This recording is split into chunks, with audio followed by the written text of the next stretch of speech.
हमने पुरानी बात पहले भी डैम फटा हुआ है 24 स्टोरी जैसे ना, ये 24 पहले भी बनाना पानी डैम बोला भी ना नहीं। जो डीसी जो एसडीएम यहाँ आए वो हमारे पास रुके, उसका वो उनकी स्टेटमेंट नहीं दी हमारे।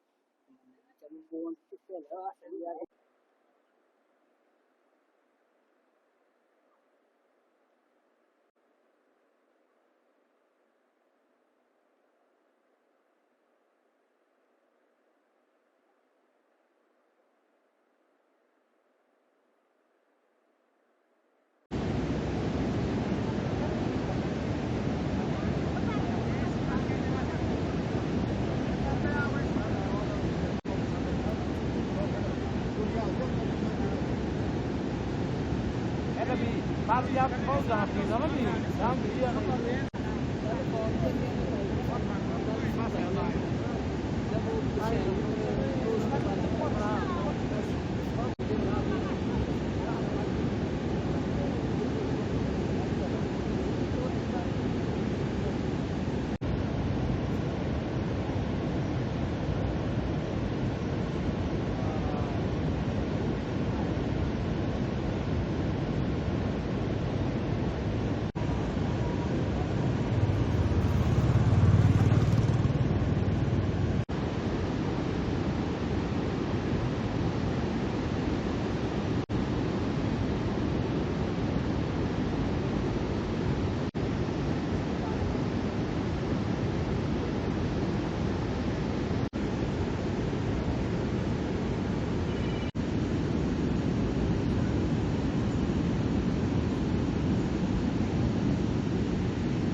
मेरा नाम टेडी सिंह ठाकुर, मूलतः चौकी निवासी हूँ। ये घटना जो है हमें तो यहाँ पर जो है खबर मिली ये 3 बजे के आसपास। 3 बजे मलाना बंद में हमारे कुछ एम्प्लॉयज होते हैं, खुद के मेरे पिताजी वहां पर जॉब करते हैं, तो उन्होंने बताया कि भाई ऊपर से फ्लड आ गया है। ऊपर उन्होंने गेट मलाना 2 वालों ने गेट ऊपर उठा दिए हैं, वहां से पीछे जो है फ्लड आ गया है। तो उन्होंने गेट उठा के उन्होंने बोला कि साइड हो जाओ, आप अपनी सेफ साइडों पे निकलो। तकरीबन ये फ्लड यहाँ पर पहुंचा ये 4-4:30 बजे के आसपास। तब रात खुलने का भी वक्त हो चुका था, हमें कुछ दिख नहीं रहा था।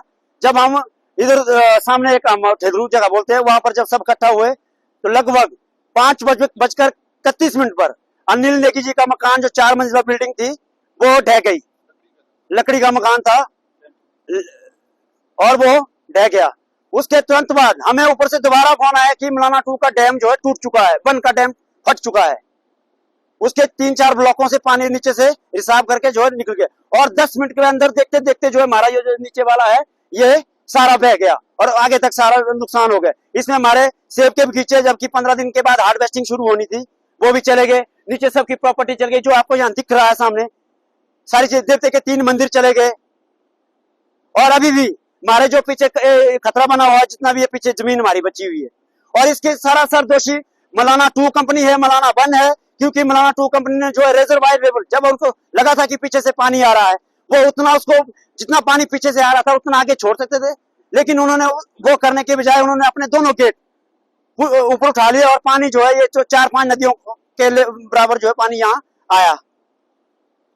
और ये वारदात लास्ट ईयर भी होनी थी, पिछले वर्ष भी होनी थी, क्योंकि उनके गेट ही चौक हो गए पिछले साल, नहीं तो उन्होंने पिछले साल भी ये उठाने थे। इसी वजह से उन्होंने देखा कि फ्लड आने वाला है और अपने गेट उठा लिए, और ये बना बनाया फ्लड है, कोई प्राकृतिक आपदा नहीं है, थी भी तो वो थोड़ा उसको मेंटेन कर सकते थे। तो क्या मांग करते हैं? मांग ये है कि ये सारा हर्जाना जितना भी क्लेम बनता है, जितना भी हमारा नुकसान हुआ, यहाँ से लेकर बलादी तक, बलादी से भी आगे भी नुकसान हुआ, ये सारा जो मौलाना प्रबंधन और मौलाना वन प्रबंधन पर उनके जिम्मे में डाला जाए। जबकि हम उनको आज से 5 साल पहले, 6 साल पहले, 7 साल पहले बार बार बोल रहे थे कि इस एरिया को चैनलाइजेशन कीजिए और इसको प्रोटेक्शन कीजिए, क्लैडिंग वॉले दीजिए। उन्होंने ये काम कभी किए ही नहीं, और यहाँ से हमारे देवते का रास्ता भी था, इसके लिए भी हम बहुत बार गए। उन्होंने कहा कि भाई ये तो नेचुरल है, उधर से आ रहा है, हमारी कोई गलती नहीं है। गलती हम तब मानते हैं अगर नेचुरल वहां डैम नहीं होते, क्योंकि स्टोरेज वाटर छोड़ा गया है। अच्छे तरीके से जांच की जाए, किन कारणों से, क्या कारण रहे कि उनको ये जो है केंद्र सरकार तक ये बात पहुंचनी चाहिए।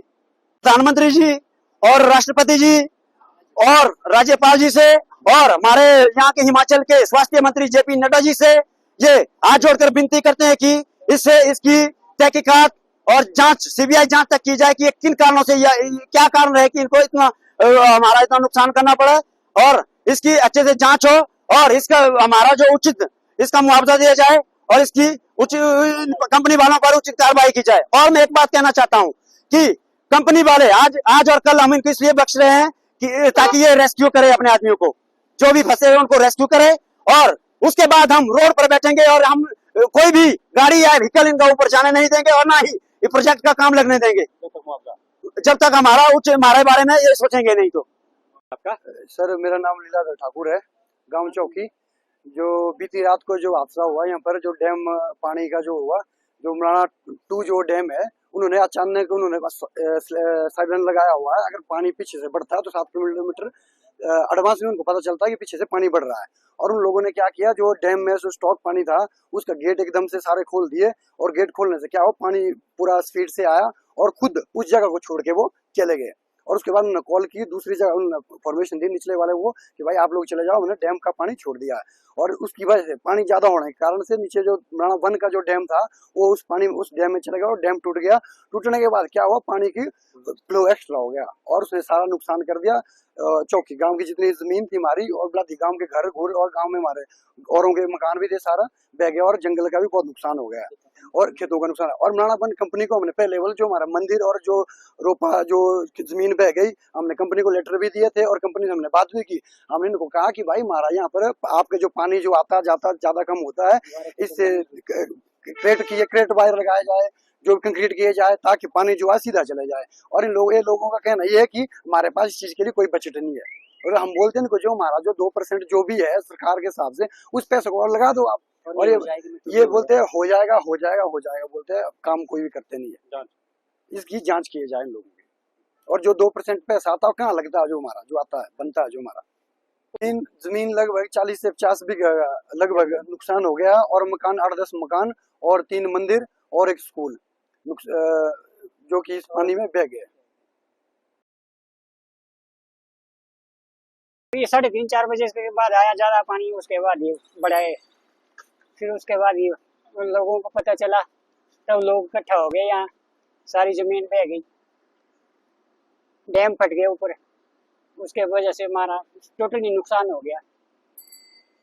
चौकी में ये मलाना वाला नदी आ गई, बहुत ज्यादा आ गई है, और जमीन भी तबाह हो गई है। 2-3 घर भी थे वो भी हो गए तबाह, फिर घाट था, देवता था, वो भी हो गए, सारे तबाह हो गए।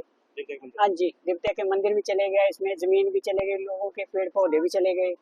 हाँ जी, फसल भी, पूरी फसल तबाह हो गई इसमें, ये बात है जी। ये तो सरकार को भरना पड़ेगा ना, या प्रोजेक्ट वाले को भरना पड़ेगा जितना भी हमारा ये नुकसान हो गया है, नहीं तो हम बर्बाद हो जाएंगे। कहीं ना कहीं इस सब के लिए जिम्मेदार यहाँ पर लगने वाली विद्युत परियोजनाएं भी हैं। और अभी ग्रामीणों के कुछ नौजवान खड़े हैं और जिनका ये कहना है कि जो मलाना 2 पावर प्रोजेक्ट है, उन्होंने रात को अपने आप को बचाने के लिए आनन फानन में जल्दबाजी में सारे गेट खोल दिए, और जिसके कारण से पानी एकदम से तेजी से आया, और जिसके कारण से कि मलाना 1 का भी जो था उसका भी यानी उसमें भी नुकसान हुआ। और मुझे ये लगता है कि इन दोनों प्रोजेक्टों पर भी किसी ना किसी तौर पर जांच बिठानी चाहिए। जब इतने बड़ी बड़ी परियोजनाएं बनाते हैं तो क्या ऐसे बचाव के रास्ते होने चाहिए, और यदि एकदम से आनंद फान वो ऐसा निर्णय करते हैं तो वो गलत है। तो इस पर नजर रखनी चाहिए और जो नुकसान हुआ है और उसका भी आकलन करके इनको भी कहीं ना कहीं जिम्मेदार ठहराया जाना चाहिए। और दूसरा मैं कहूंगा कि जो बलाना 2 के जो 37 मजदूर वहां पर फंसे हैं, उनके लिए जो भारत सरकार के माध्यम से एनडीआरएफ की टीम आई है और वो लोग 8 किलोमीटर पैदल चल करके वहां पर गए और अपने काम में लगे, उन सब लोगों को सुरक्षित निकालेंगे, ऐसा मेरा विश्वास है। देखिए, अभी आज ही हम नेशनल हाईवे के अधिकारियों से बातचीत करके आए हैं और नेशनल हाईवे को रिस्टोर करने का काम आज ही प्रारंभ कर दिया है और हम ये मानते हैं 1-2 दिन में वो पूरे प्रकार से रिस्टोर किया जाएगा। और दूसरा, हमने अधिकारियों को एक बात ये कही है कि पिछले वर्ष श्री नितिन गडकरी जी ने कहा था कि अब इस नेशनल हाईवे को फिर से अच्छे तौर पर बनाने के लिए, थोड़ा रेज करके बनाने के लिए लगभग 500 करोड़ रुपए की डीपीआर तैयार हो चुकी है और उसका टेंडर इत्यादि जल्द हो करके, ताकि ये 500 करोड़ के करीब पैसा जब कुल्लू और मनाली के मध्य में खर्च होगा तो उसका स्थायी समाधान होगा। और उसके साथ एक बात हमने ये कही है कि अब हम भारत सरकार के ड्रेजिंग कॉर्पोरेशन ऑफ इंडिया से और केंद्रीय स्वास्थ्य मंत्री श्री जगत प्रकाश नड्डा जी से निवेदन करेंगे कि उनके सलाह मशवरे से इन नदियों का जो ड्रेजिंग का काम है वो वैज्ञानिक तौर पर हो, जिसके कारण से कि नदियों से जब ठीक ड्रेजिंग होगी तो बाढ़ का खतरा कम रहेगा। और अगली बात हम ये कहेंगे कि अब इन नदियों का तटीयकरण करने की अत्यंत आवश्यकता है और इसके लिए भारत सरकार के साथ इस सारे मुद्दे को भी उठाया जाएगा। अभी तक नेशनल हाईवे बाकी सुचारू रूप से चल रहा है, लेकिन मनाली से कुल्लू के मध्य में लगभग 5 या 6 स्थानों पर अभी वहां पर जो राइट बैंक है तो उसमें नुकसान हुआ, लेकिन वो जल्द खुल जाएगा और लेफ्ट बैंक का रोड हमारा पूरी प्रकार से सारी आवाजाही चल रही है।